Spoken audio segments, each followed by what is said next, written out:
Setiap kata yang diawali dengan wakada, kalau konteksnya matan fikih, maknanya status hukum yang akan disebut sesudah kata-kata wakada sama dengan status hukum dari apa yang disebut sebelum wakada. Sebelum wakada tidak disyaratkan pendengar untuk menutup aurat. Wakada dan begitu pula tidak disyaratkan pula tuhruhum, kesucian mereka. Jadi ketika dengar khutbah masih dalam keadaan belum bersuci, tidak jadi masalah. Jadi misalkan batal wudunya, terus didengarin khutbah, ketika akan sholat baru wudu, ya tetap nggak mempengaruhi status khutbahnya. Kecuali tadi si khotibnya jelas syarat menutup aurat, juga syarat bersuci dalam keadaan suci dari hadas.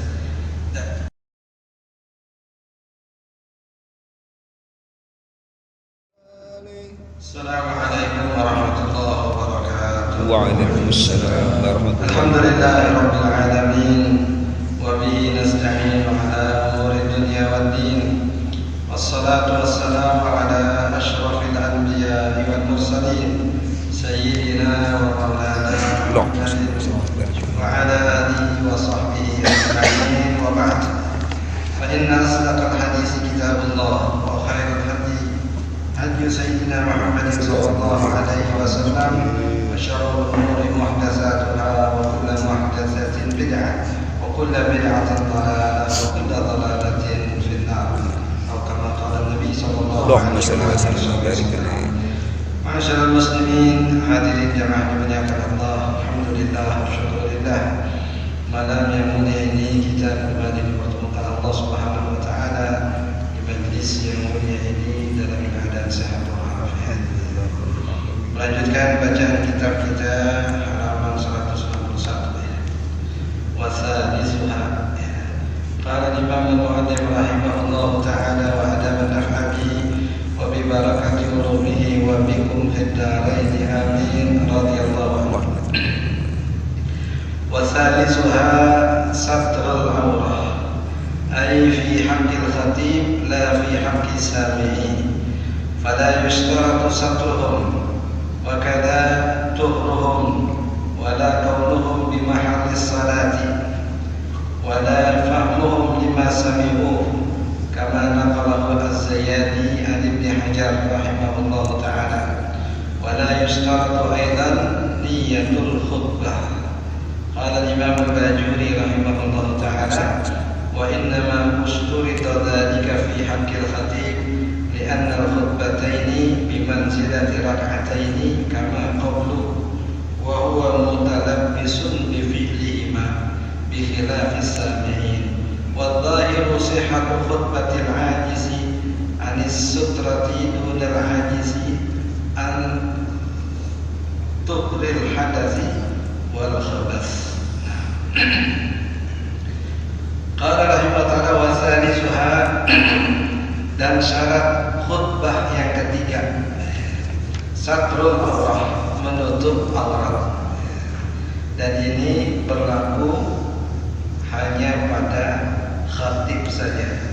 Jadi orang yang mendengar khutbah atau as-sami'un tidak disyaratkan saat mendengar khutbah dalam keadaan menutup aurat. Jadi kalau sholat sudah pasti. Ini tatkala khutbah tidak disyaratkan mereka menutup aurat. Artinya ketika ada yang tidak menutup aurat, terbuka auratnya, itu tidak mempengaruhi status khutbahnya. Kecuali si khatib memang wajib untuk menutup auratnya. Ai fi haqqil khatib. Nah, ini berkaitan dengan pribadi si khatib. Bukan atau tidak terkait dengan para pendengar, ai as-sami'in. Mereka tidak wajib menutup aurat. Ini bicara wajib, bukan bicara afdal, bukan bicara sunnah. Fi haqqi la fi haqqi sami'i, dan tidak wajib pada hak para pendengarnya. Fala yustaratu satruhum, maka tidak disyaratkan mereka dalam keadaan menutup aurat. Jadi hum mereka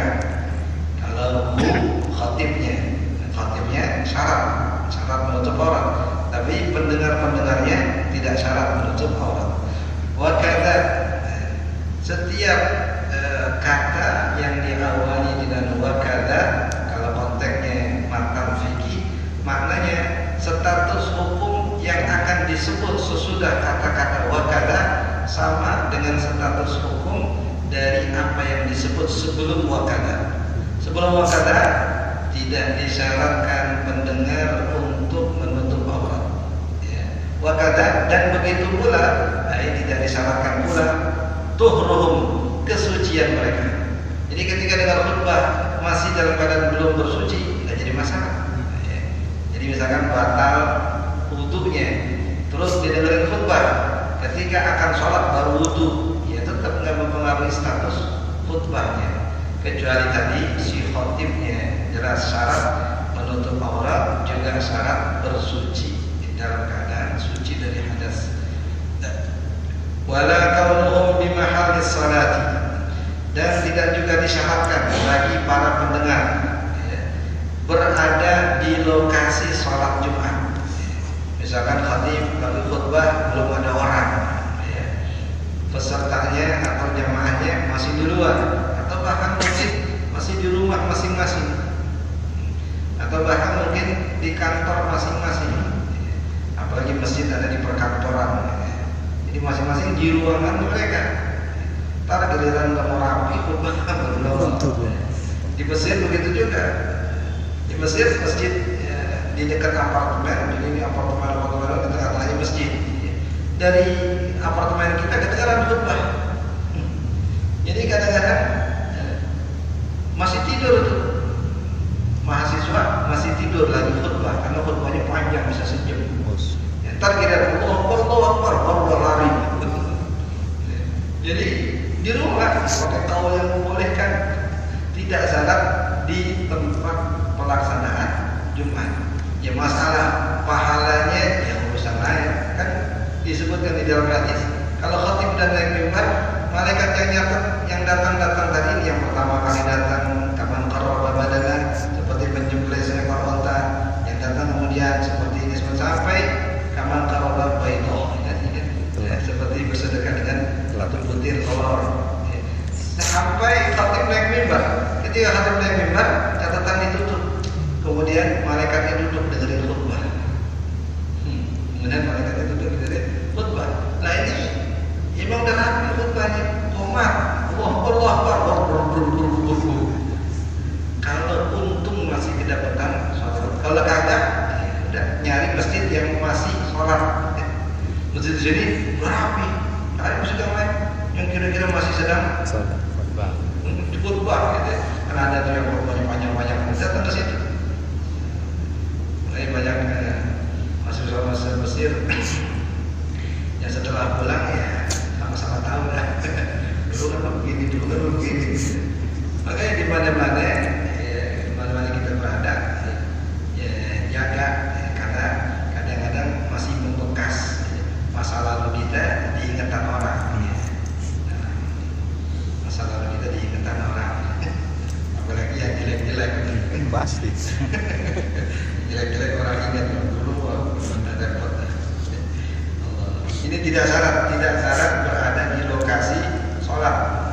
Wala fahmuhum, bahkan tidak syarat mereka mengerti apa yang disampaikan.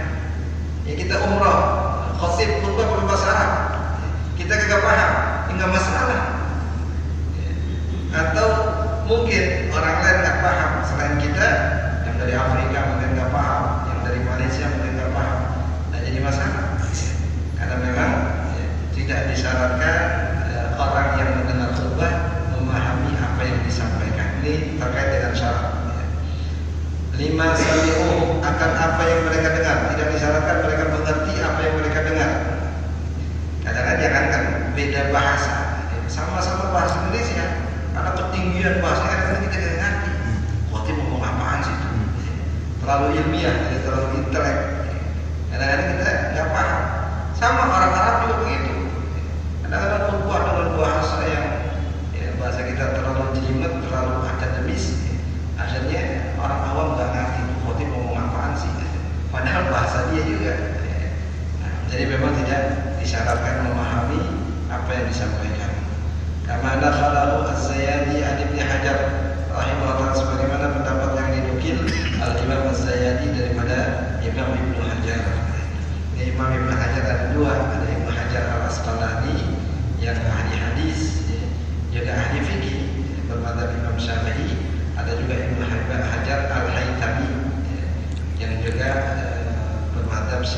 dua-duanya Ibn Hajar mazhabnya Syafi'i. Jadi di tengah-tengahnya ada Syekh Zakaria Al-Ansari. Syekh Zakaria Al-Ansari itu yang makamnya satu lokasi dengan makam Imam Syafi'i. Jadi makam Imam Syafi'i ada dibikinin kubah kayak masjid. Nah, di pintu masuknya itu makam Syekh Zakaria Al-Ansari.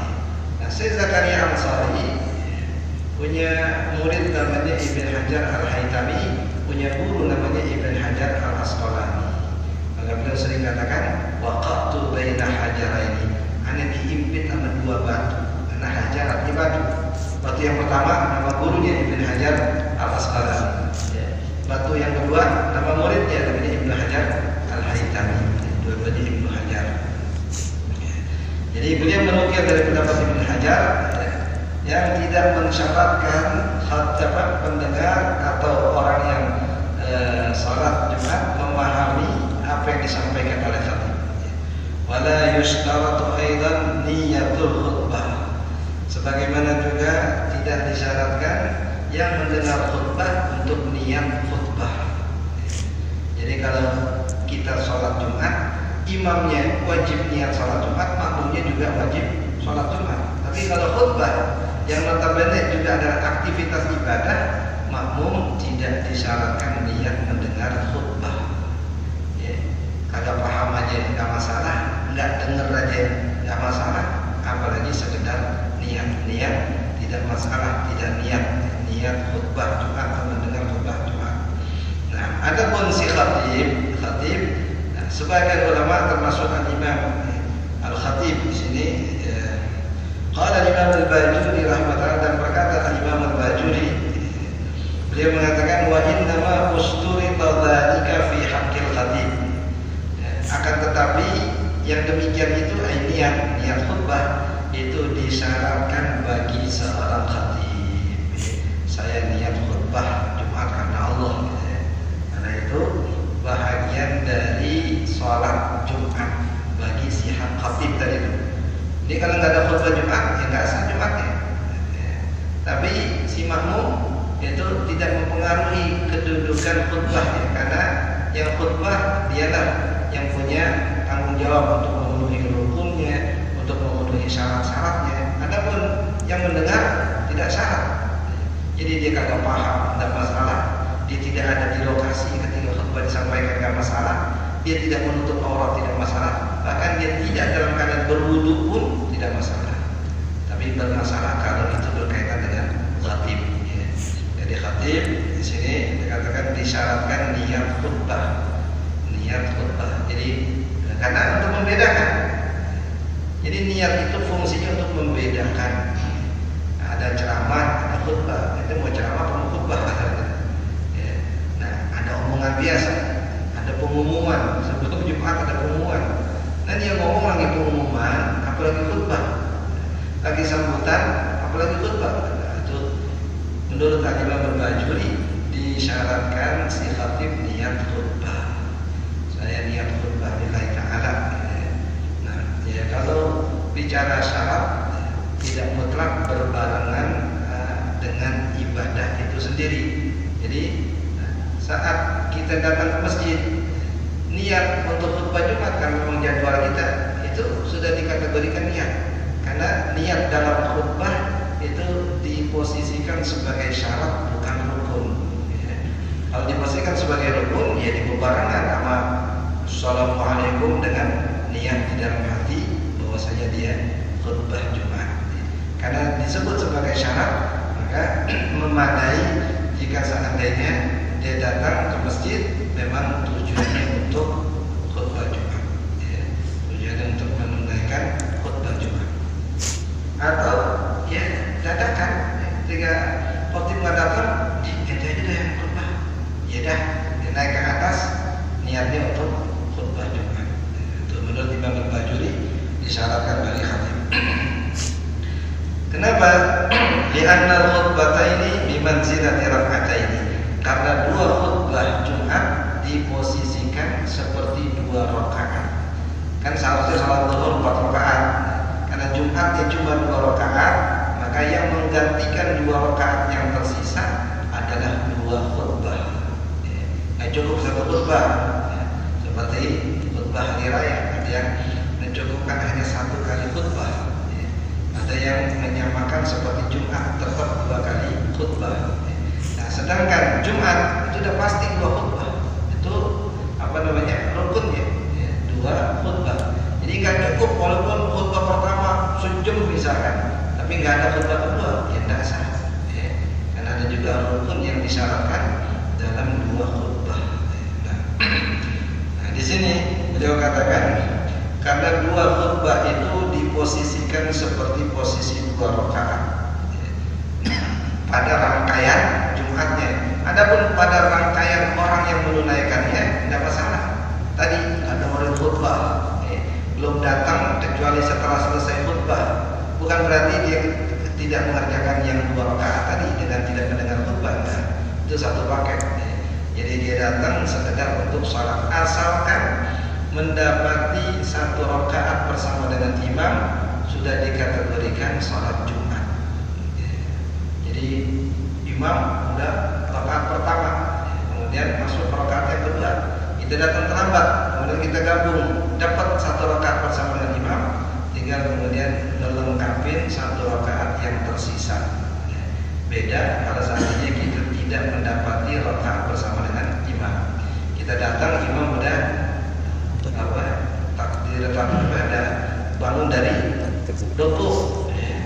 Nah, kita kemudian niat sholat Jumat, tapi ketika imam salam kita sholat zuhur. Yang dikatakan nawa wala sholat wala nawa. Dia niat sholat Jumat, tapi yang dikerjain sholat zuhur. Dia tidak niat sholat zuhur, tapi justru dikerjain sholat zuhur. Niatnya sholat Jumat karena imam masih sembahyang. Tapi setelah imam salam kita bangun, ngelanjutin 4 rakaat. Yang niatnya tadi tetap niat Jumat, tapi salatnya salat zuhur 4 rakaat. Nawas wala sholat. Dia tidak niat salat zuhur, tapi dia salat zuhur. Dia niat salat Jumat, tapi dia kagak salat Jumat. Niatnya salat Jumat, tapi dia kagak salat Jumat. Kagak niat salat zuhur, tapi salatnya jadi salat zuhur. Itu kalau nggak ngedapetin minimal 1 rakaat bersama dengan imam.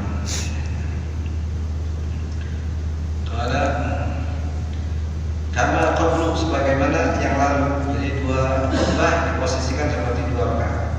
Wa huwa mutalabbisun bi fi'lihima, dan ia sedang menunaikannya, melakukannya. Jadi karena dia mutalabbis bi fi'lihima, dia pelakunya sebagai khatib, maka dialah yang wajib niat. Sedangkan pendengar dia tidak melakukan khutbah. Salat ia dilakukan, maka disyaratkan niat karena dia ngelakuin salat. Tapi khutbah dia kagak ngelakuin, dia dengerin.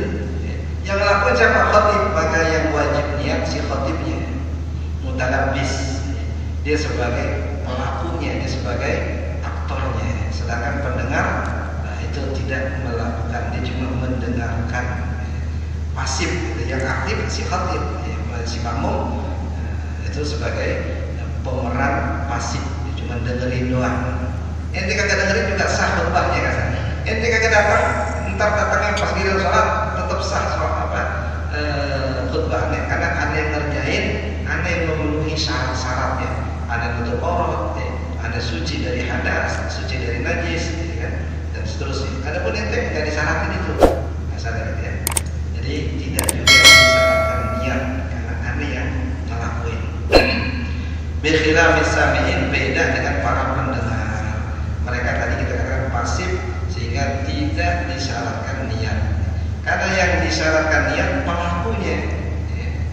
Jadi kita sholat, kawan kita kagak sholat duduk, dia kagak niat sholat, dia kagak ngelakuin sholat. Kita yang bakal ngelakuin yang wajib niat. Nah, ini khatib begitu ya. Dia yang pelakunya, maka dia yang wajib niat. Ya.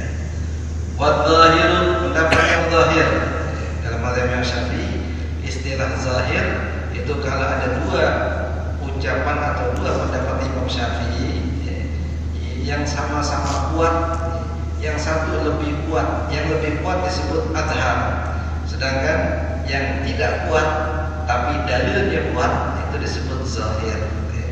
Wal zahir, dan dalam pendapat yang zahir sihhatu khutbatil ajiz anis sutrah dunal ajiz an tuhril hadasi wal khubsi atau khabath atau khubsi. Pendapat yang zahir, sah khutbah orang yang tidak mampu untuk menutupi auratnya. Dia nggak punya pakaian yang memadai untuk menutup auratnya saat khutbah.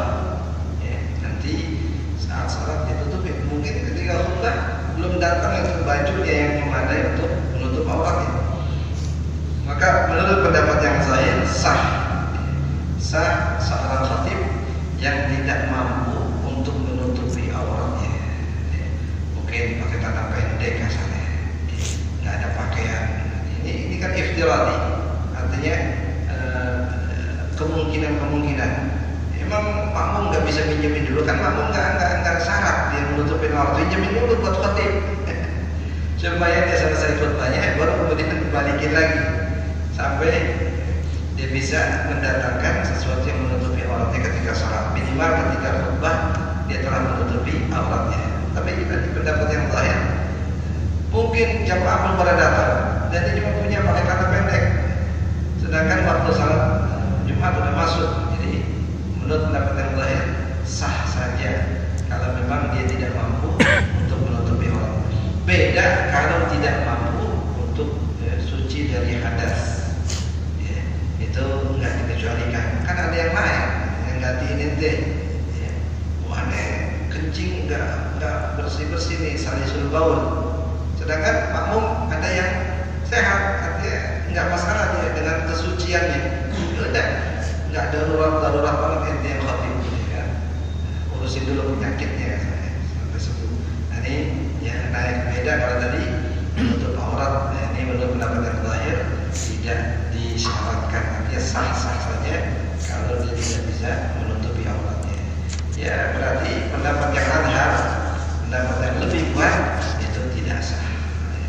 Karena tadi tidak masuk akal seorang khatib tidak mendapati sesuatu untuk menutupi auratnya, sedangkan banyak orang yang mendengarkan khutbahnya. Minimal dalam mazhab Imam Syafi'i orang salat Jumat 40 orang. Apa iya dari 40 orang ini semuanya telanjang katanya? Apa kagak ada yang punya pakaian sekedar untuk menutupi aurat si khatib, minimal saat dia sedang menyampaikan khutbahnya. Ntar sesudah itu tinggal dipikirin gimana teknisnya. Yang penting ketika khutbah khatib ini itu dipastikan auratnya tertutup. Ada warabiuha al-qiyam ala qadir. Syarat yang keempat, berdiri bagi yang mampu. Dikatakan orang yang pertama kali khutbah dalam keadaan duduk ada Sayyidina Muawiyah bin Abi Sufyan. Jadi bukan karena udzur, tapi ya karena pengen duduk aja namanya sultan. Sultan kan bebas katanya. Sultan dia duduk aja. Jadi tegur oleh sahabat Nabi SAW, sungguh yang kau lakukan ini bertentangan dengan sunnah. Sama seperti yang dilakukan oleh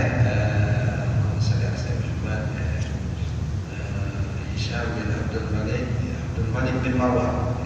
Khalifah juga, sultan juga. Jadi khutbah hari raya dilakukan sebelum sholat, menyelisihi sunnah. Sunnah sholat itu baru khutbah. Kita Tuhan khutbah duluan. Kata beliau, kalau saya sholat duluan jamaah pada kabur, terus siapa yang dengerin saya khutbah? Masa sultan khutbah kata yang dengerin? Sultan bebas. Dikatakan dia menyelisih sunnah dengan alasan yang dilogikakan. Logikanya, kalau anak khutbah habis bayar pulang orang, ya memang kagak menarik khutbahnya mungkin, atau kagak berwibawa jadi mata rakyatnya. Nah memang banyak pernyataan salaf yang yang tanda petik menyudutkan Hisham bin Abdul Malik atau dengan Abdul Malik bin Marwan. Ini khalifah dari dinasti Bani Umayyah. Karena ketika dia datang ke Masjidil Haram, sekedar pengen cium Hajarul Aswad nggak bisa. Kenapa? Orang banyak dan orang cuek kata dia. Walaupun sultan akan kagak ada yang kiloin. Sayyidina Ali Zainal Abidin. Ali Zainal Abidin putra Sayyidina Husain. Ya, sekedar dia datang mendekat ke Ka'bah, orang langsung jalan semuanya. Akhirnya bebas nyium Hajarul Aswad. Ya. Jadi bininya si Syah bin Abdul Malik ini nanya sama lakinya, siapa tuh bang? Kita khalifahnya pengen nyium Hajar susah amat. Dia timbang datang doang, kagak pakai pengawal, ya. Kagak ngusir-ngusir orang masih jalan. Kata dia, lah Arifan ini gak kenal ini. Padahal dia kenal cucu Nabi. Nah itu ada penyair kerajaan namanya Farazdak. Farazdak dengar, wah nggak bener nih khalifah nih. Wah saya ngaku gak kenal nama cucu Nabi. Siapa yang gak kenal? Ali Zainal Abidin As-Sajjad. Akhirnya di saat itu juga dia ubah kalimat syair yang luar biasa.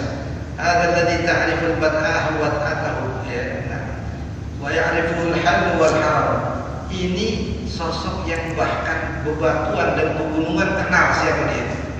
Jangankan manusia, gunung kenal siapa dia. Tanah haram dan tanah halal juga kenal siapa dia. Dia ada di sini orang kenal, di luar sini juga orang kenal. Akhirnya nggak pengen kehilangan muka, dia datangin tadi itu. Sayyidina Ali riwayat Sayyidina Sa'id bin Abi Husaifah, dia katakan, ente mau apa ya? Aneh kasih. Kata ulama tadi, aneh malu minta apa manusia di depan rumah Allah. Kan depan Ka'bah, masa minta sama orang? Orang datang dari jauh sini minta sama Allah, masa minta sama manusia?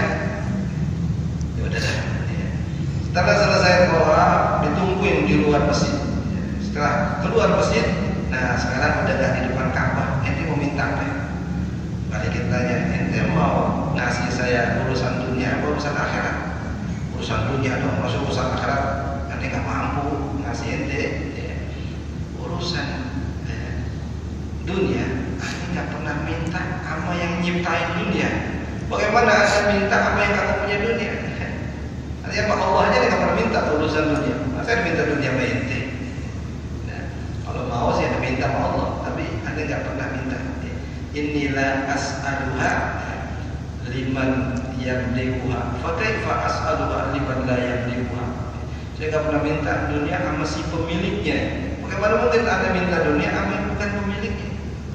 Udah, balikin aja tuh apa yang ente niat kasihkan, balikin ke orang yang ente ambil darinya, ya. Jadi mereka peres dari rakyat, kemudian mereka kasih ulama untuk nyokong. Ya. Jadi ibarat ini politik belah bambu, di sini diinjak, di sana dibunuh kayak. Ya, bukan duitnya pribadi, ya dari pajak, ya, dari uang negara, ya, buat kiai, buat habib, buat ini, buat itu. Ya. Kita perasaan bilang, dikasih uang presiden, dikasih uang gubernur, padahal duit masyarakat. Harun Ar-Rasyid kasih Fudail, ya Fudail, ini anda kasih pemberian. Harun, balikin kepada orang yang ente ambil dari itu. Anda nggak perlu balikin. Udah doain ente. Bagaimana anda doain ente? Jutaan orang melaknat ente. Kaifa adulaka wa alhum yaduna alaika? Bagaimana mungkin saya sendirian doain ente, tapi jutaan orang justru melaknat ente? Ente harapin yang satu orang, tapi dengan menyia-nyiakan yang jutaan orang. Kata kiai ini, kata Habib ini misalkan, tapi rakyat yang jutaan justru disia-siakan. Dan doa mereka yang makbul di sisi Allah Subhanahu wa taala. Ini yang pernah dicatat dalam sejarah dialog-dialog yang seumpama itu untuk menunjukkan kemuliaan para ulama yang berpegang pada akhirat. Jadi sini dikaitkan dengan khalifah, ada yang nyeleneh sampai begitu. Tadi sultan saking nggak mau terikat dengan aturan syariat, mereka berubah-ubah. Seharusnya sholat dulu, sholat hari raya, baru khutbah. Mereka justru dahulukan khutbah dulu, baru sholat hari raya. Seharusnya berdiri ketika khutbah Jumat, justru dia duduk ketika khutbah Jumat. Sultan bebas kata mereka. Al-qiyam al-qadir al-imam al-rafi'i waqad addu al-qiyam huna syartan. Dan mereka sudah menganggap berdiri bagi khutbah, bagi khatib di sini sebagai syarat. Wa fi sholati ruknan, adapun di dalam salat berdiri itu rukun salat. Rukun salat setelah niat ya berdiri. Kalau salat tidak berdiri padahal dia mampu berdiri, salatnya tidak sah. Ya, adapun di dalam khutbah itu menjadi syarat bukan menjadi rukun. Nah, syarat sah. Jadi kalau tidak berdiri tidak sah. Qala Imam Al-Haramain rahimahullah taala, la hajra fi addihi ruknan fi mawdi'in wa syartan fi akhar. Jadi tidak ada batasan atau tidak ada halangan menjadikan berdiri sebagai rukun di dalam salat dan menjadikannya syarat di dalam khutbah. Di dalam salat dijadikan sebagai rukun, berdiri, dan di dalam khutbah dijadikan sebagai syarat.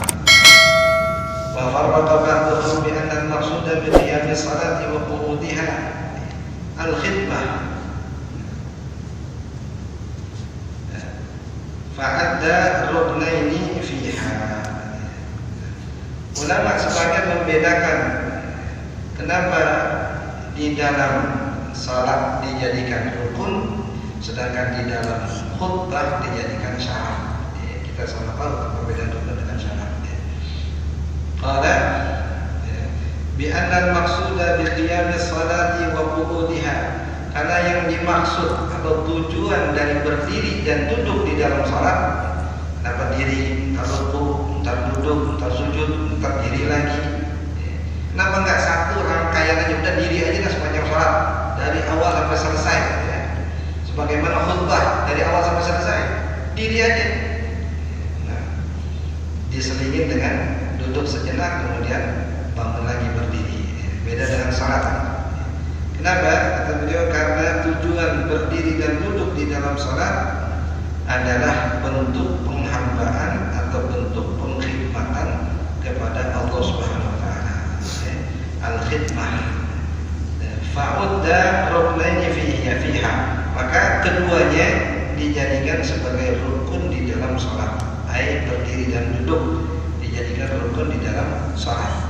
Berdiri saja tidak duduk pada dia mampu duduk, tidak sah salatnya dalam salat fardu.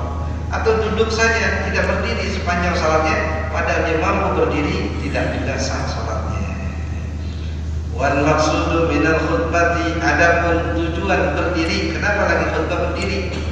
Kalau lagi salat berdiri, ya tujuannya penghambaan murni karena perintah Allah supaya kita diri, kemudian rukuk, kemudian sujud. Tapi dalam khutbah tujuan berdiri adalah beda itu. Qala al-wa'dhu, untuk nasihatin orang. Saya nasihatin sambil duduk. Kalau nasihatin sambil duduk itu untuk komunitas terbatas. Tapi untuk komunitas yang banyak sampai keluar sampai ratusan orang misalkan, itu lebih elok kalau disampaikan dalam posisi berdiri. Kadang-kadang bukan sekedar berdiri di atas mimbar yang tinggi supaya yang jauh melihat kita atau mendengar kita. Beda dengan salat. Salat itu murni bentuk penghambaan kepada Allah. Disuruh diri kita diri, disuruh duduk kita duduk. Nah, nggak ada kaitan dengan orang lain. Maka lal qiyam fihi. Jadi maksudnya bukan berdirinya, tapi nyampein nasihatnya. Lebih elok, lebih layak, lebih pantas kalau disampaikan dalam posisi berdiri. Sedangkan di dalam salat memang disuruh berdiri, memang disuruh sujud, memang disuruh duduk. Itu bentuk atau rangkaian ibadah itu sendiri. Sedangkan dalam khutbah enggak. Khutbah ini kaitannya dengan teknis, sehingga cukup dijadikan sebagai syarat. Cukup dijadikan sebagai syarat.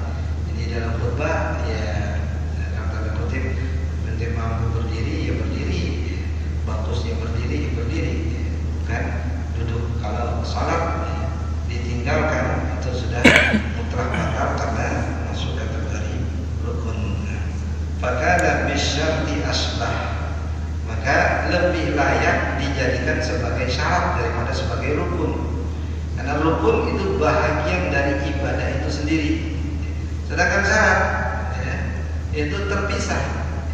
Apakah di luar, apakah sebelum, apakah sesudah, apakah di tengah-tengahnya. tapi tidak berkaitan langsung dengan ibadah itu sendiri. Ya. Jadi nggak otomatis khutbah itu harus berdiri. Ya. Jadi bisa saja khutbah disampaikan sambil duduk, bisa nggak? Bisa. Beda dengan salat. Ya, kalau masih bisa berdiri, nggak bisa yang dilakukan dalam keadaan duduk. Yang dirukunkan duduk di dalam salat. Ya. Selagi masih mampu duduk, ya, tidak dibolehkan ente berdiri. Ya. Sedangkan karena tujuan khutbah itu sekedar menyampaikan, sambil berdiri bisa, sambil duduk bisa. Ya, sehingga cukup dijadikan sebagai syarat. Ya.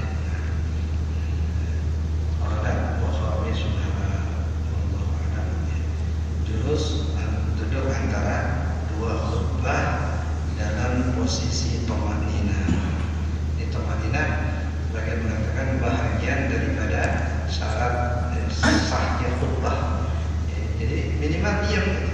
Jadi ketika duduk antara dua sujud, kita ngebet ya, atau kita goyang-goyang yang menyebabkan anggota tubuh kita tidak berhenti walaupun sejenak, dan maka kita tidak memenuhi syarat khutbah. Ya. Karena syarat khutbah itu tomakninah saat duduk antara dua khutbah. Jadi ada duduknya, ada tomakninahnya.